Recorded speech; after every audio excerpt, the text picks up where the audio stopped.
सरयू नदी की इस शांत सोने जैसी सुबह में एक अकेला मोर का पंख पानी की धार में बह रहा था, जैसे कोई पुरानी याद जिसे कोई रोक नहीं सकता। अयोध्या, दुनिया की सबसे सुंदर, सबसे अमीर, सबसे शक्तिशाली नगरी, आज रात हजारों दीपों की रोशनी में नहा रही थी, और फिर भी एक अनजाना सा खालीपन था हवा में। सदियों पुरानी ताड़ के पत्तों की किताबों में संस्कृत के अक्षर आज भी जलते हैं जैसे अंगार। उन्हें सिर्फ वो पढ़ता है जिसका वक्त आ गया हो। एक बच्चे ने वो पुराना चित्रों वाला ग्रंथ खोला और उस छोटी सी आंख में दिए की लौ का अक्स पड़ा, जैसे इतिहास खुद अपनी कहानी सुनाना चाहता था। सरयू, राम की प्रिय नदी, सोने के रंग में ढल गई थी उस सुबह, और एक सफेद बगुला किनारे खड़ा था, बिल्कुल खामोश, जैसे किसी का इंतजार कर रहा हो। लंका पर विजय के बाद प्रभु राम अपने सोने के ताज में अपनी दिव्य आंखें आगे टिकाए अयोध्या के सिंहासन की सीढ़ियों पर खड़े थे, और पूरा शहर उनका स्वागत कर रहा था फूलों और शंखनाद से। वो रात राम और सीता पैलेस की बैल्कनी पर साथ खड़े थे। नीचे शहर के दिए जलते थे, ऊपर सितारे थे, पर दोनों की आंखें दूर कहीं और थी, जैसे दोनों कुछ अलग ही सोच रहे हों। रास्तों पर हाथियों के झुंड थे, संगीतकार थे, नाचते हुए लोग थे। अयोध्या एक सपने जैसी लग रही थी, लेकिन सपने हमेशा उतने गहरे नहीं होते जितनी उनकी नींव होती है। जब रात ढली, दरबार खाली हुआ और राम अकेले सिंहासन पर बैठ गए, वो नज़र जो पूरी दुनिया को पढ़ती थी, वो आज एक अनजाने खाली बिंदी पर टिकी थी। अयोध्या की एक तंग गली में एक आम धोबी ने गुस्से में कुछ ऐसा कह दिया जो एक चिंगारी थी, सिर्फ एक आम इंसान की जुबान से निकली थी, पर आग बड़े बड़े महल तक पहुंची। राम के दो खास पहरेदार उस अंधेरी गली के मोड़ पर खड़े थे, बिल्कुल खामोश, और उन्होंने सुना वो सब जो शायद उन्हें सुनना ही नहीं चाहिए था। उस पहरेदार की आंख में सिर्फ एक दिए की लौ का अक्स और एक पल की खबर जो पूरी अयोध्या की किस्मत बदल देने वाली थी। रात के पहले पहर में राम ने अपने खास मंत्रियों को बुलाया। दरबार नहीं, एक छोटा सा कमरा जहां कोई जवाब नहीं था, सिर्फ एक ऐसा सवाल था जिसको पूछा नहीं जा सकता था। राम के हाथ, वो हाथ जिन्होंने रावण को पराजित किया था, आज पत्थर की मेज पर बंधे हुए खामोशी से पड़े थे। उंगली की नोकें थोड़ी सी सफेद थी तनाव से। लक्ष्मण कमरे के बाहर दीवार से टिके खड़े थे, अपनी कसी हुई जिरह में, अपनी वफादार आंखें नीचे, और उनका जबड़ा कसा हुआ था, जैसे अंदर का तूफान बाहर आने से रोके हुए हो। रात के अंधेरे में एक सोने की पालकी अयोध्या की सुनसान सड़कों से गुजरी।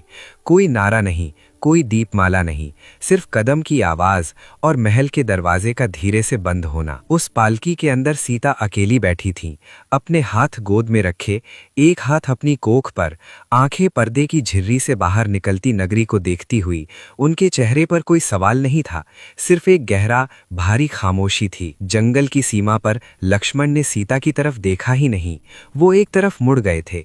किसी सिपाही ने अपना चेहरा इस तरह नहीं छुपाया होगा जैसे उस रात लक्ष्मण ने छुपाया था। सीता की आंखें, वो आंखें जिन्होंने लंका की कैद देखी थी, आज एक बार फिर एक नए जंगल को देख रही थी, और इस बार वो जंगल बाहर नहीं था। लक्ष्मण पीठ फेर के जंगल से वापस जा रहे थे।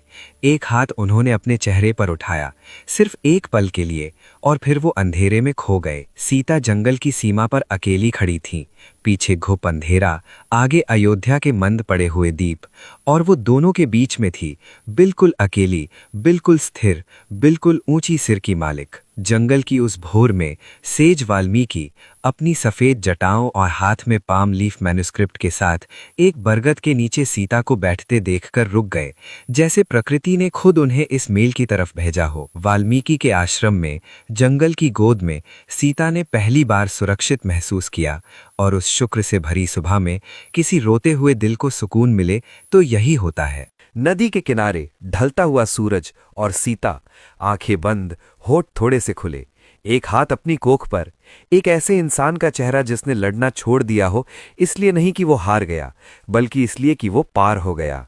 अयोध्या का खाली दरबार, एक अकेला दिया, और राम सोने के सिंहासन पर अकेले बैठे, और हर पल थोड़ा और गहराता जा रहा था वो खालीपन, जैसे एक बुझता हुआ चिराग।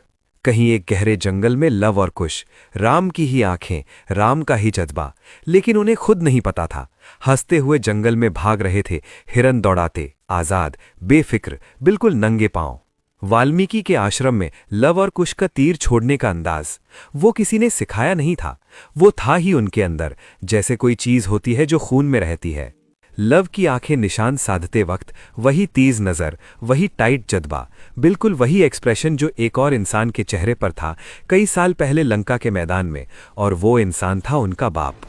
अश्वमेधा का घोड़ा, सफेद, शान से लदा हुआ, राम के निशान के साथ जंगल की पगडंडियों पर दौड़ा जा रहा था, और इस राज की दुनिया में इसका मतलब था रोक सको तो रोक लो। घोड़े के खुर मिट्टी में घिसते हुए रुके, एक खुले मैदान में, और जो एक सेकंड पहले एक अनस्टॉपेबल राज की ताकत थी, वो आज दो छोटे बच्चों के सामने थम गई। लव और कुश, नन्हे हाथ, छोटे तीर, नंगे पांव जमीन पर, और उनके सामने एक पूरा लश्कर, लेकिन उनके कांधों में झुक नहीं थी एक बार भी। लश्कर का मुखिया आगे बढ़ा, लंबी उम्र, भारी जिरेह, हाथ में भाला, और उसने दो बच्चों को इस तरह देखा जैसे वो कोई मजाक हो। वो नहीं जानता था कि ये मजाक बहुत महंगा पड़ने वाला था। जंगल के उस मैदान में पूरा लश्कर बैठ गया था, हारे हुए पर चोट नहीं, और बीच में खड़े थे लव और कुश, कमर सीधी, आंखें ठंडी। बिजली गिरती है लेकिन आसान नहीं जाती। हनुमान, 8 फुट का दिव्य तेज, सोने की रोशनी अपनी त्वचा से बिखेरती, एक पेड़ की आड़ से ये सब देख रहे थे, और उनकी आंखें इतनी बड़ी थीं जितनी शायद तब भी नहीं थी जब उन्होंने लंका में आग लगाई थी। हनुमान जंगल में आगे आए, अपना सोना गदा हाथ में, और लव और कुश के बीच की दूरी सिर्फ कुछ कदम रह गई, लेकिन वो दो बच्चे, वो हिले नहीं एक बार भी। लव का एक स्लेंडर तीर और हनुमान का हाथ, स्लो मोशन में वो पल। सोने की रोशनी बिखर गई, और एक बार हुआ जो कभी नहीं हुआ था, बजरंग बली का हाथ झुका एक बच्चे के तीर से। हनुमान जमीन पर पद्मासन में बैठ गए, गदा एक तरफ रख दी, और लव और कुश के सामने सर झुकाया। ये हार नहीं थी, ये रिकग्निशन थी। राम घोड़े पर सवार जंगल में आए, और एक पल में सीन देखा। 100 हारे हुए सिपाही, हनुमान बैठे, और दो बच्चे, और घोड़ा धीरे धीरे रुक गया, जैसे वो भी समझ गया हो कि यहां कुछ और चल रहा है। राम की आंखें लव के चेहरे पर गईं, फिर कुश के चेहरे पर, फिर वापस, और कुछ था जो हिलने लगा उनके अंदर। वो चेहरा, वो नाक, वो आंखें, वो आईना था उनका अपना। एक तरफ राम, घोड़े पर, जिरेह में, ताज के साथ, दूसरी तरफ लव और कुश, नंगे पांव, जंगल के कपड़े, और बीच में सिर्फ खामोशी की एक दीवार थी जो टूट नहीं रही थी, अभी नहीं। अयोध्या के भारी दरबार में सीता अकेली चलती आईं। वो राह जो हजारों लोगों से भरी थी, वो सीधी चलती रहीं, न दाईं न बाईं, सिर्फ आगे, सिर्फ सच की तरफ।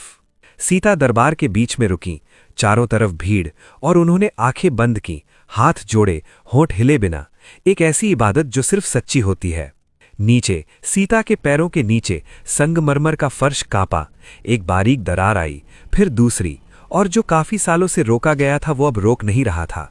सीता का चेहरा, नीचे से सोने की रोशनी ऊपर आ रही थी, और उनकी आंखें बंद नहीं थीं, ऊपर थीं, न डर न दर्द, बस एक ऐसी शांति जो उन्हें मिल गई थी बहुत दिनों बाद। दरबार में सोने का प्रकाश फूट पड़ा, जमीन से, एक पूरे सिंहासन के साथ। सीता उस पर बैठ गई, और ऊपर से फूल बरसे, नीचे से भी फूल उठे, जैसे धरती ने अपनी बेटी को गले लगाया।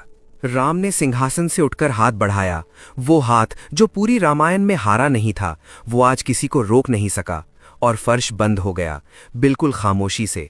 फर्श बिल्कुल साफ था, जैसे कुछ हुआ ही नहीं। सिर्फ एक सफेद चमेली का फूल पड़ी थी पत्थर पर, सीता के बालों से गिरा हुआ, और वही था सब कुछ जो बाकी था। रात के अंधेरे में राम अकेले सिंहासन पर, एक दिया और एक आदमी, पूरी सल्तनत, पूरा राज, पूरा इतिहास पीछे, और आगे सिर्फ खालीपन था। लक्ष्मण नदी के किनारे एक पत्थर पर बैठ गए, और उन्होंने अपनी जिरह का एक एक हिस्सा उतारा, धीरे से, केयरफुली, जैसे कोई हिसाब बराबर कर रहा हो। लक्ष्मण ने सरायू में कदम रखा, चांदनी पानी पर बिखर गई, और जब वो आगे बढ़ते गए, उनके चारों तरफ एक दिव्य अंबर रोशनी उभरने लगी।